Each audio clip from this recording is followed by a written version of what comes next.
लोग बात करते हैं बंगाल की खाड़ी में गिरने वाली नदियों के बारे में बात करते हैं। जैसा कि पता है कि ये जो हिस्सा होता है भारत का दक्षिण वाला क्षेत्र जो हिस्सा होता है वो प्रायद्वीप कहलाता है। प्रायद्वीप का मतलब आपको पता है स्थल का वह भाग जो तीन तरफ से जल से घिरा हो। जैसा कि पहले भी मैंने बताया, अगर देखें ये हमारा दक्षिण का भाग है तो इसके पश्चिम में अरब सागर है, इसके पूरब में जाएंगे तो बंगाल की खाड़ी है, इसके दक्षिण में जाएंगे तो हिंद महासागर है। तो इस प्रकार से हमें बात करनी है आज कि बंगाल की खाड़ी में जो जो नदियां क्या करती हैं, गिरती हैं, वो प्रमुख नदियों के नाम के बारे में बात करते हैं। जैसा कि प्रायद्वीपीय नदियां हैं तो कोई जरूरी नहीं है इसमें पानी हमेशा रहेगा। ये ग्रीष्म ऋतु में अक्सर ये नदियां सूख जाती हैं। कुछ नदियों में पानी हो सकता रहे, लेकिन ज्यादातर नदियां पानी क्या होता है ग्रीष्म ऋतु में सूख जाती है। लेकिन जब वर्षा की ऋतु आती है तो इसमें जल का प्रवाह अच्छे से होता है। तो आज हम लोग सीखने जा रहे हैं कि कौन कौन सी नदियां, तो पहले देख लेते हैं कौन कौन सी नदियां जो बंगाल की खाड़ी में आके मिल रही हैं। और अक्सर बंगाल की खाड़ी में डेल्टा बनेगा, ज्यादातर नदियां पूरब ही बहती हैं। यानी अगर आपसे पूछा था भारत में अक्सर नदियां पश्चिम से पूरब की तरफ क्यों बहती हैं, क्योंकि आपको पता है इसका एक कारण है जो पश्चिमी घाट है। पश्चिमी घाट का ऐसे उठना, तो इस हिसाब से हमारी जो ढाल है वो पश्चिम से पूरब की तरफ है। किधर है? पश्चिम से पूरब की तरफ। अब हम लोग बात करते हैं कौन कौन सी नदी है। तो सबसे पहले देखिए हुगली नदी है, दामोदर नदी है, स्वर्णरेखा नदी है, वैतरणी है, ब्राह्मणी है, महानदी है, गोदावरी है, कृष्णा है, पेन्नार है, कावेरी है, वैगई है, ताम्रपर्णी है। फिर से एक बार देख लेते हैं, हुगली, दामोदर, स्वर्णरेखा, वैतरणी, ब्राह्मणी, महानदी, गोदावरी, कृष्णा, पेन्नार, कावेरी, वैगई, ताम्रपर्णी। अब इन नदियों के बारे में हम बात करें तो सबसे पहले बात करें हुगली नदी के बारे में। हुगली नदी कहाँ है? तो हुगली नदी के बारे में अगर बात करें तो ये पश्चिम बंगाल में है। क्या है? पश्चिम बंगाल। अब ये बात करें तो ये वैतरणिका के रूप में काम करती है। यानी कि अगर बात करें तो गंगा नदी जब आती है तो गंगा नदी क्या करती है, यहाँ पे दो भागों में जाती है। एक तो पश्चिम बंगाल की तरफ आ जाती है और इधर होते बंगाल की हुगली नदी मिल जाती है, और एक हिस्सा बांग्लादेश में चला जाता है जो ठीक है उसे पद्मा के नाम से जानते हैं। तो कहने का मतलब क्या हो गया, हुगली नदी अगर देखें तो पश्चिम बंगाल में है और कैसे बह रही है, उत्तर से दक्षिण की तरफ आ रही है। ठीक है, और ये कहाँ पे जाती है? बंगाल की खाड़ी में जाके प्रवाहित हो जाती है। दूसरी नदी है दामोदर। अब ये दामोदर नदी पे कई बार प्रश्न भी पूछा गया है, दामोदर नदी क्या होता है? तो दामोदर नदी कहाँ से निकलता है पहले ये जान लीजिए। उद्गम स्थल क्या है इसका? तो छोटा नागपुर पठार। अब देखिए छोटा नागपुर का पठार है और ये जिला लगता है पलामू, झारखंड में, झारखंड राज्य में एक जिला है पलामू, वहां पर छोटा नागपुर पठार है और पलामू जिले से ये नदी निकलती है दामोदर। और ये कहाँ जाके मिल रही है? ये जाके मिल रही है हुगली नदी में। अब सोचिए क्या होता है, अब चूंकि ये नदी, अब हुगली नदी ऑलरेडी पश्चिम बंगाल में है, अब एक नदी और जाके अगर क्या होता है मिल रही है। अब हुगली नदी में एक और नदी जाके क्या मिल गई? दामोदर। तो आपको पता चल गया एक नदी ऑलरेडी थी, एक नदी और आ गई। तो यहाँ पर क्या हो सकता है पश्चिम बंगाल में कि दो नदियों का जब पानी मिल जाएगा तो वहां पर क्या हो सकता है? बाढ़ भी आ सकता है। क्या आ सकता है? बाढ़ आ सकता है, यानी फ्लड भी आ सकता है। तो जब फ्लड यानी कि बाढ़ आ जाएगा तो इस हिसाब से यहाँ पे काफी हानियां भी हो जाती हैं। इसका मतलब ये बात करें तो जिला पलामू, झारखंड राज्य से नदी क्या है? हुगली। हुगली नदी में आकर ये नदी क्या करती है? दामोदर नदी मिल जाती है। और ये बहुत ही क्या है? अति प्रदूषित नदी है। अगर आपसे पूछा जाए ऐसी कौन से बंगाल की खाड़ी में गिरने वाली नदी है जो अति प्रदूषित है, तो वो दामोदर नदी है। कौन सी नदी है? दामोदर नदी। और इसे बंगाल का शोक भी कहते हैं। तो अब साफ साफ दिख रहा है बंगाल का शोक क्यों कहेंगे भाई? शोक मतलब दुख का कारण। तो अगर ये फ्लड आ जाए, बाढ़ आ जाए तो ये दुख का कारण ही तो होगा। तो इसका मतलब पता चल गया दामोदर नदी को बंगाल का शोक क्यों कहते हैं, क्योंकि हुगली नदी में जब ये पानी मिलेगा तो हुगली नदी और बंगाल और दामोदर नदी की वजह से बंगाल में क्या आ जाएगा? फ्लड यानी बाढ़। तो इसे बंगाल का शोक भी कहेंगे। इसका प्रवाह जो होता है वो झारखंड और पश्चिम बंगाल में होता है। अगली नदी है स्वर्णरेखा नदी। कौन सी नदी की बात कर रहे हैं? स्वर्णरेखा नदी। अब स्वर्णरेखा नदी रांची के पठार से निकलता है। कहां से निकलता है? रांची के पठार से निकलता है स्वर्णरेखा नदी। पश्चिम बंगाल और ओडिशा की सीमा रेखा बनाती है। यानी कि अगर आपसे प्रश्न पूछा जाता है पेपर में 1 नंबर का, ऐसी कौन सी नदी है जो पश्चिम बंगाल और उड़ीसा के बीच में सीमा रेखा बनाती है, यानी यही नदी क्या करती है, पश्चिम बंगाल और उड़ीसा को 2 भागों में बांट रही है। इसका मतलब वो नदी कौन सी, स्वर्ण रेखा, नाम से ही लग रहा है रेखा। तो इसका मतलब क्या कर रहा है, ये क्या करता है, पश्चिम बंगाल और उड़ीसा को क्या कर रही है, सीमा रेखा बनाती है, यानी पश्चिम बंगाल को उड़ीसा से अलग करती है। स्वर्ण रेखा नदी कहां से निकलती है, रांची के पठार से, जैसा कि आप देख रहे हैं स्वर्ण रेखा नदी ये है, ठीक है। उसके बाद बात करते हैं वैतरणी नदी। तो उड़ीसा के क्योंझर जिले से, उड़ीसा के क्योंझर जिले से निकलती है, उड़ीसा और झारखंड में इसका प्रवाह होता है और ये बंगाल की खाड़ी में जाके गिर जाती है। अगला है ब्राह्मणी। ब्राह्मणी नदी उड़ीसा के निकलते, उड़ीसा राज्य की है। ब्राह्मणी कहाँ की है, उड़ीसा की है। याद रखिए, अब इसमें क्या होता है, 2 नदियां वहां की, कोयल और शंख, कोयल और शंख के जल प्रवाह से, जल की धारा से इस नदी का निर्माण होता है। तो ब्राह्मणी नदी का निर्माण कैसे होता है, कोयल और शंख। आपको पता ही है कि जब नदियों का नाम क्यों बदलता है, आपको मैंने बताया है अगर, तो नदियों का नाम कैसे रखा जाता है, पहली बात क्षेत्रीय वजह से नाम रखे जाते हैं, और जब 2 नदियां आपस में आके मिलती हैं तो उसके मिलन स्थल पर, जिसे 2 नदियों के मिलन स्थल, उसे प्रयाग बोलते हैं। और उस जगह पर अगर जिस नदी का जल प्रवाह, यानी जिस नदी की गहराई अधिक है, उसी नदी के नाम पर आगे नाम पड़ेगा। लेकिन अगर दोनों नदियां समान गहराई की हो जाएं तो उस मिलन स्थल के बाद से उस नदी का नाम बदल जाएगा। तो इस हिसाब से कोयल और शंख नदी की जलधाराओं को मिलने के बाद नदी बनती है ब्राह्मणी। इसका मतलब कोयल और शंख नदी जो है वो समान गहराई की है, इस वजह से जब ये मिली तो उसके बाद उसका नाम नदी का क्या होगा, बदल जाएगा। तो ब्राह्मणी कहाँ की हो गई, उड़ीसा की हो गई। महानदी की बात करें, महानदी बहुत ही पॉपुलर ये भी है, मैकाल पर्वत से सिंघाना पहाड़ी से निकलती है, धमतरी जिला छत्तीसगढ़ में। तो अब देखिए, महानदी का उद्गम स्थल कहाँ है, मैकाल पर्वत। मैकाल पर्वत पे सिंघाना पहाड़ी है, मैकाल पर्वत पे जब जाएंगे तो वहां सिंघाना पहाड़ी है, और वो जिला पड़ता है धमतरी जिला। कौन सा जिला है, धमतरी। और धमतरी जिला कहाँ पड़ेगा, छत्तीसगढ़ में पड़ेगा। इसका प्रवाह क्या होता है, छत्तीसगढ़ और उड़ीसा। तो महानदी आपको समझ में आ गया कहां से निकल रही है, मैकाल पर्वत से निकल रही है। मैकाल पर्वत पर सिंघाना पहाड़ी है और धमतरी जिला लगता है छत्तीसगढ़ में। प्रवाह क्या है, छत्तीसगढ़ और उड़ीसा, ठीक। अगली नदी गोदावरी, बहुत ही पॉपुलर नदी है, बहुत प्रसिद्ध नदी है गोदावरी। गोदावरी की बात करें तो सबसे लंबी नदी है। प्रायद्वीपीय की बात करें तो प्रायद्वीपीय की सबसे लंबी नदी गोदावरी है।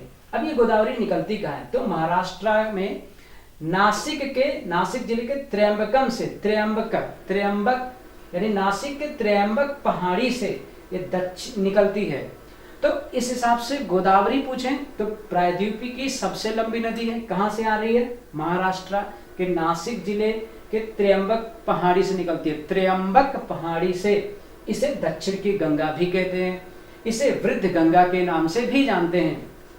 और इसकी बात करें तो कहां कहां से प्रवाहित होती है, महाराष्ट्र से निकल रही है, जैसा कि पता, नासिक से महाराष्ट्र के बाद मध्य प्रदेश के बाद छत्तीसगढ़, छत्तीसगढ़ के बाद तेलंगाना के बाद आंध्र प्रदेश के बाद ओडिशा के बाद कर्नाटका, और कर्नाटका के बाद पांडुचेरी के बाद बंगाल की खाड़ी में।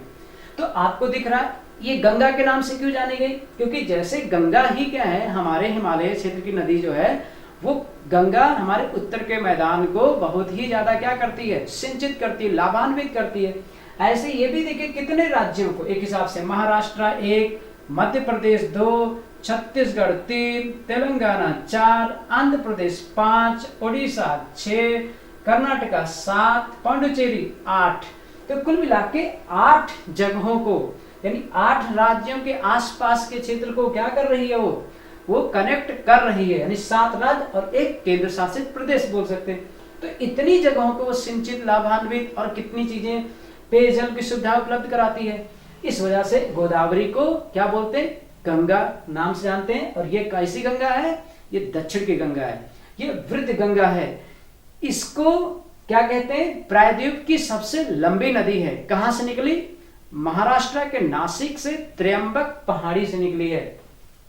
इसकी बात करें तो इसमें जो नदियां आके इसकी सहायक नदियां बात करें, तो जितनी भी नदियां आके इसमें मिलती हैं, अगर हम बात करें इसकी सहायक नदियां कौन कौन सी हैं, यानी सहायक यानी ट्रिब्यूटरी, तो इसमें आती है दुधना, पूर्ण, पेनगंगा, वेनगंगा, इंद्रावती, सैलुरी, प्राणहिता एवं मंजीरा। अब याद रखिए ये प्राणहिता और मंजीरा जिसे बोलते हैं, प्राणहिता और मंजीरा ये दक्षिण से आके मिलती है। ये नदी गोदावरी में दक्षिण से आके मिलती है। बाकी अक्सर नदियां ज्यादातर उत्तर की तरफ से आके, यानी कि पूछा जाता है कौन कौन सी नदी सहायक नदी गोदावरी की जो क्या करती है, उत्तर की तरफ से आके मिलती है, यानी दाएं बाएं करके पूछा जाएगा। तो अगर उत्तर से बात करें दुधना, पूर्णा, पेनगंगा, वेनगंगा, इंद्रावती, सैलुरी, ठीक, और प्राणहिता एवं मंजीरा या मांजरी, ये नदी दक्षिण से आती है, प्राणहिता वाली गोदावरी मिलती है। अगली नदी है कृष्णा। कौन सी नदी आ रही है, कृष्णा नदी। अब कृष्णा नदी की बात करें तो ये महाबलेश्वर से निकलती है। कहां से निकलती है, महाबलेश्वर से। ये प्रायद्वीप की दूसरी सबसे लंबी नदी है। कृष्णा नदी को भी देखा जाए तो ये दूसरी सबसे लंबी नदी है प्रायद्वीपीय की। पहली प्रायद्वीप की सबसे लंबी नदी गोदावरी, दूसरी प्रायद्वीप की सबसे लंबी नदी, तो आपको पता चल गया कृष्णा। ये महाराष्ट्र, कर्नाटका, तेलंगाना, आंध्र प्रदेश यानी 4 राज्यों को क्या करती है, संबंधित कराती है, और अंत में पानी अपना कहां छोड़ती है, बंगाल की खाड़ी में। इसकी सहायक नदियों की बात करें तो भीमा, तुंगभद्रा, कोयना, वरड़ा, पंचगंगा, घाटप्रभा, दूधगंगा, मालप्रभा एवं मूसी, ये नदियां हैं। यानी कि इसकी सहायक नदियों की बात करें फिर से, भीमा, तुंगभद्रा, कोयना, वरड़ा, पंचगंगा, घाटप्रभा, दूधगंगा, मालप्रभा एवं मूसी, ये इसकी कृष्णा की सहायक नदियां हैं। अगली नदी की बात करें तो पेन्नार। तो पेन्नार की बात करें, ये कर्नाटक के कोलार जिले से निकलती है। कहां से निकलती है, कर्नाटक के कोलार जिले से। और अगर बात करें तो कोई पहाड़ी होगी, यस, वो पहाड़ी है नंदी दुर्ग। नंदी दुर्ग की पहाड़ी से निकलती है। तो यानी कर्नाटक के कोलार जिले के नंदी दुर्ग पहाड़ी से ये नदी निकलती है पेन्नार, और फिर बंगाल की खाड़ी में जाके अपना जल प्रवाहित करती है। उसके बाद आता है कावेरी। ये भी बहुत महत्वपूर्ण नदी है कावेरी। कावेरी के बारे में बात करें तो ये भी बहुत फेमस है। ये कर्नाटक के कुर्ग पहाड़ी से, अब कहां से आती है, कर्नाटक के कुर्ग पहाड़ी से निकलती है और ब्रह्मागिरी, ठीक है, कर्नाटक के कुर्ग से और ब्रह्मागिरी पहाड़ी से। तो कर्नाटक में एक जिला कुर्ग पड़ता है, वहां पे पहाड़ी ये जिला है, जो पहाड़ी का नाम क्या है, ब्रह्मागिरी, ठीक है, और इसे सदा नीरा के नाम से भी जानते हैं। अब देखिए, तो अगर आपसे पूछा जाए प्रायद्वीप में तो अक्सर ये बोला जाता है सभी नदियां ज्यादातर साल भर वर्षा नहीं रखती हैं, पानी नहीं रखती अपने अंदर। लेकिन क्या होता है, मैंने कहा था कुछ नदियां हो सकती है कि जो क्या करती हो, यहाँ पे साल भर यानी वर्ष भर पानी रखती हो। तो देखिए उधर तो उत्तरी मैदान में अपनी गंगा खुद है, इधर भी देखिए प्रायद्वीप में देखिए, दक्षिण में देखिए तो कावेरी नदी है जो सदा नीरा के नाम से जानी जा रही है। अब इसमें जल आता कहां होगा, तो इसका जो क्षेत्र है वो 2 क्षेत्र है, एक ऊपरी जल ग्रहण क्षेत्र और एक निचला जल ग्रहण क्षेत्र। ऊपरी जल ग्रहण क्षेत्र में अगर बात करें, ऊपरी जल ग्रहण क्षेत्र जो होता है कर्नाटक में बात पड़ता है। कहां पड़ता है, कर्नाटक में। अब ये क्या करता है, जो कावेरी नदी का ऊपरी जल ग्रहण क्षेत्र है वो कर्नाटक से है, और कर्नाटक में जो पानी आता है नदी में वो दक्षिण पश्चिम मानसून की वजह से आता है। किसकी वजह से, दक्षिण पश्चिम मानसून की वजह से। और जबकि निचला जो हिस्सा है, जो निचला हिस्सा है उसका, उस नदी का, वो तमिलनाडु राज्य की वजह से, तमिलनाडु में पड़ता है, वो किस है, तमिलनाडु में, और वहां पर उत्तर पूर्वी मानसून से जल ग्रहण किया जाता है। तो इस प्रकार से कावेरी नदी में सदा नीरा के नाम से कहेंगे कि साल भर जल रहता है। कारण कि ऊपरी क्षेत्र में कर्नाटका पड़ता है, कर्नाटका में दक्षिण पश्चिम मानसून से पानी एक्सेप्ट करता है, और निचला क्षेत्र तमिलनाडु राज्य की वजह से ये उत्तरी पूर्वी मानसून की वजह से जल ग्रहण करता है। तो आधा समय दक्षिण पश्चिमी मानसून से, आधा समय ये क्या करता है, उत्तरी पूर्वी मानसून से। इस वजह से इसमें पानी मेंटेन रहता है, यानी पानी लगातार बना रहता है, इसलिए इसे सदा नीरा के नाम से जानते हैं। अगर इसके जल ग्रहण क्षेत्र मतलब प्रवाह की बात करें तो तमिलनाडु राज्य में सबसे ज्यादा है, उसके बाद केरला, और फिर आखिरी में बात करें कर्नाटका, देन केरला। तो अगर बात करें तमिलनाडु में, तो तमिलनाडु में याद रखिए सबसे ज्यादा लगभग 55 से 56% के आसपास इसका जल प्रवाह यानी वर्षा यहाँ पर प्राप्त मतलब नदी का जल उपयोग किया जाता है। कर्नाटका में यही चीज क्या हो जाता है 40 से 41% के पास, यानी 55 से 56% जल का उपयोग तमिलनाडु में होता है कावेरी नदी का, और 40 से 41% तक का कर्नाटका में होता है। बचा 2 से 3% वो केरला में। तो यानी कावेरी नदी के बारे में बात करें तो तमिलनाडु में कितना जल का उपयोग किया गया 55 से 56%, कर्नाटका में 40 से 41, और वहीं केरला में 2 से 3% तक का। इसकी सहायक नदी की बात करें तो लक्ष्मण तीर्थ एक नदी है जो कावेरी की सहायक नदी है। कंबिनी, सुवर्णावती, यानी लक्ष्मण तीर्थ, कंबिनी, सुवर्णावती, भवानी, ठीक, अमरावती, हेरंगी, हेमावती, सिमसा, अर्कवती। तो ये जो नदियां हैं ये किसकी हैं? कावेरी की सहायक नदियां हैं। तो यानी फिर से एक बार देखें इनकी सहायक नदियां, लक्ष्मण तीर्थ, कंबिनी, सुवर्णावती, भवानी, अमरावती, हेरंगी, हेमावती, सिमसा, अर्कवती। तो ये नदियां क्या हैं? ये कावेरी की सहायक नदियां हैं, ट्रिब्यूटरी हैं। अगली नदी हमारी वैगाई। वैगाई नदी की बात करें तो ये तमिलनाडु राज्य में है। कहां पे? तमिलनाडु राज्य में वर्षा नदी की पहाड़ी से निकलती है। तो वैगाई नदी जो है तमिलनाडु राज्य में है, वर्षा नदी की पहाड़ी से निकलती है और पाक की खाड़ी में जाकर ये क्या करती है? अपना जल क्या कर देती है? विसर्जित कर देती है, यानी अपना जल छोड़ देती है। आखिरी नदी से 12वीं नदी बात करें ताम्रपर्णी। ताम्रपर्णी की बात करें ये भी तमिलनाडु राज्य की नदी है। किसकी नदी है? तमिलनाडु की है, और ये नदी अपना जल कहां प्रवाह करती है? मन्नार की खाड़ी में।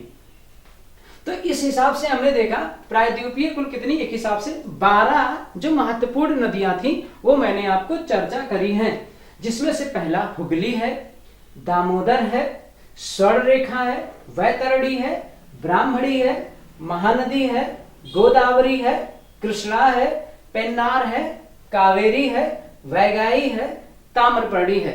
मैं एक बार फिर से बता देता हूं फटाफट में। हुगली पश्चिम बंगाल की, दामोदर छोटा नागपुर पठार से निकलता है, पलामू जिला से, झारखंड में पड़ता है, हुगली नदी में आके मिलता है। पश्चिम बंगाल में 2 नदियों के मिलने से कौन कौन? दामोदर और हुगली से पश्चिम बंगाल में जल का प्रवाह क्या हो जाता है? ज्यादा हो जाता है, जिस कारण से इसे बंगाल का शोक कहते हैं। अति प्रदूषित नदी है, बहुत ही ज्यादा क्या है? प्रदूषण होता है इसमें। प्रवाह झारखंड एवं पश्चिम बंगाल। स्वर्णरेखा की बात करें रांची के पठार से निकलता है, पश्चिम बंगाल उड़ीसा के सीमा रेखा बनाती है, यानी ये पश्चिम बंगाल और उड़ीसा को बांटती है, एक रेखा बनाती है, जिसकी वजह से इस नदी की वजह से इस वजह से स्वर्णरेखा नदी भी कह सकते हैं। वैतरणी उड़ीसा के क्वेंझर, उड़ीसा और झारखंड से प्रवाह होते बंगाल की खाड़ी में। ब्राह्मणी उड़ीसा में, और कोयल और शंख नदी के जलधारा से बनी हुई है, कोयल और शंख नदी के, और बंगाल की खाड़ी में गिरती है। महानदी मैकाल पर्वत के सिंघाना पहाड़ी से निकलती है। जिला पड़ता है धमतरी जिला, जगह पड़ता है राज्य छत्तीसगढ़, प्रवाह छत्तीसगढ़ और उड़ीसा में। आगे आते हैं गोदावरी, सबसे इंपॉर्टेंट महत्वपूर्ण की बात करें तो सबसे लंबी नदी भी है, अब नासिक के त्र्यंबक से निकलती, त्र्यंबक पहाड़ी से निकलती है। दक्षिण की गंगा वृद्ध गंगा नाम से जानते हैं। महाराष्ट्र, मध्य प्रदेश, छत्तीसगढ़, तेलंगाना, आंध्र प्रदेश, उसके बाद ओडिशा, कर्नाटक, तो ये क्या हो गए? 7 राज्य हो गए। और पांडुचेरी यानी पुडुचेरी, ये क्या हो गया? केंद्र शासित प्रदेश हो गया। यानी 7 राज्य एक केंद्र शासित प्रदेश को जल देते हुए बंगाल की खाड़ी में क्या करती है? समा जाती है। इसकी सहायक नदी की बात करें दुधना, पूर्णा, पेनगंगा, वेनगंगा, इंद्रावती, सेलूरी, प्राणहिता एवं मंजीरा। याद रखिए सेलूरी तक का जो नदी है वो उत्तर की तरफ से आती है, और प्राणहिता एवं मंजीरा या मंजरा ये नदी जो है ये दक्षिण से जाके मिलती है गोदावरी में। मैं एक जगह पे गोदावरी और कृष्णा नदी का अलग से डायग्राम में आपको डिस्कस कर दूंगा अगले वीडियो में कभी। उसके बाद आता है कृष्णा। कृष्णा नदी में बात करें तो ये भी इंपॉर्टेंट नदी है, ये महाबलेश्वर से निकलती है और ये प्रायद्वीप की दूसरी सबसे लंबी नदी है। जगह कहाँ कहाँ पानी देके आती है? महाराष्ट्र, कर्नाटका, तेलंगाना, आंध्र प्रदेश, उसके बाद बंगाल की खाड़ी में। सहायक नदी की बात करें तो भीमा, तुंगभद्रा, कोयना, वरडा, पंचगंगा, घाटप्रभा, दूधगंगा, मालप्रभा एवं मूसी। पेन्नार की बात करें तो कर्नाटक यानी कोलार जिले, कर्नाटक का कोलार जिला है, जहां पर एक पहाड़ी है जिसे नंदी दुर्ग, और उसके बाद वो अपना जल बंगाल की खाड़ी में गिराता है नंदी दुर्ग से निकलकर। कावेरी की बात करें तो ये बहुत ही प्रसिद्ध ये भी नदी है, कर्नाटक में जिला पड़ता है कुर्ग, वहां के एक पहाड़ी है ब्रह्मगिरी, ब्रह्मगिरी पहाड़ी से नदी निकलती है और सदा नीरा के नाम से जानी जाती है, कारण इसका जो ऊपरी क्षेत्र है वो कर्नाटका में पड़ता है, और कर्नाटका में जब ये बारिश को ग्रहण करती है, वर्षा को, तो ये दक्षिण पश्चिम मानसून से ग्रहण करती है।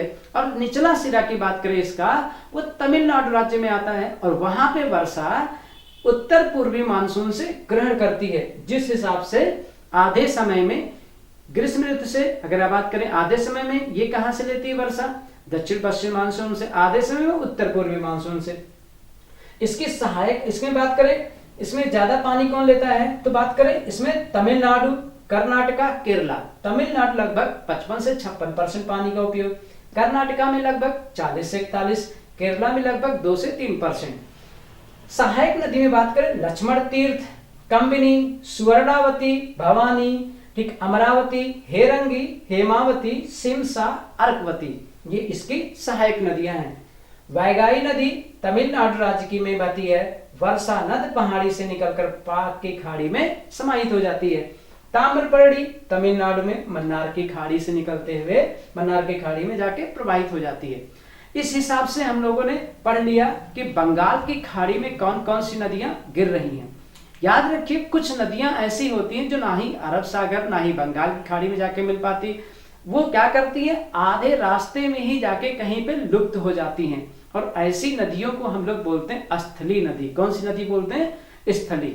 जैसे अगर मैं स्थली नदियों के नाम में लूं तो एक लूनी नदी है, तो लूनी नदी आपको पता है राजस्थान में बहते हुए आई थी। राजस्थान में आपको अगर देखेंगे तो लूनी नदी तो एक अरावली की श्रेणियां हैं, जैसा कि मैंने अरावली की श्रेणी पिछले वीडियो में बताया।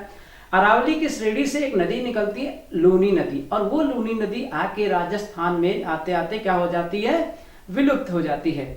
उसके बाद एक घग्घर नदी भी है, वो भी हिमालय के निचले सिरे से निकलती है, हिमालय के निचले सिरे से निकलती है, और फिर वो आके राजस्थान में क्या कर जाती है? विलुप्त हो जाती है। और ये सरस्वती यानी कि सरस्वती के रूप में वैदिक काल में इसका सरस्वती के रूप में भी काफी चर्चा था घग्घर नदी का।